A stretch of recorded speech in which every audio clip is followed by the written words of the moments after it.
Hey everyone, I hope you all are doing fine, and here is tomorrow's to-do list. So tomorrow is 15 May 2021, and first I will cover 15 May current affairs, and I will revise May first week current affair from AffairsCloud.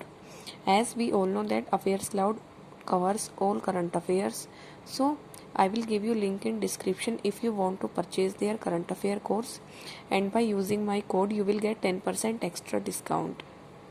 Then after covering current affairs, I will read editorial plus vocabulary, and then I will attend perfection class. Okay. If you want a special video on how to cover current affairs from AffairsCloud, then tell me in comments. I will try to make a video on this special topic because I am getting a lot of comments like we are investing a lot time in covering current affairs like 3 to 4 hours. So I will make a detailed video on how to cover current affairs from AffairsCloud. Okay. Then for maths, I will do mains DI of profit and loss. I have not written the topic, so if you are unable to find mains level DIs, then I will give you link of a video, and the level of the questions in that video is very good, so you can refer to those questions and then try to solve it by yourself and then watch the video solutions. Then I will cover time and work chapter, and then I will do 15 wrong number series. If you are weak in any speed maths topic like simplification, approximation, number series, so you can do 15 questions of that topic. My number series, wrong number series are weak, so I will do 15 questions.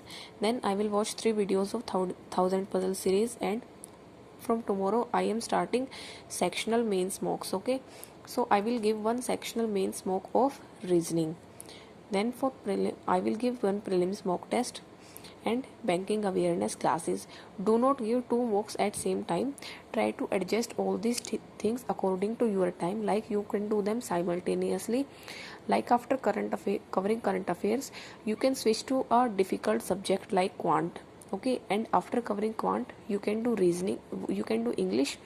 After doing English, you can do reasoning. So that's how you have to tackle the subjects, one easy subject and one difficult subject, and then your mind will not be drained because we have to study smartly. So that's what I do.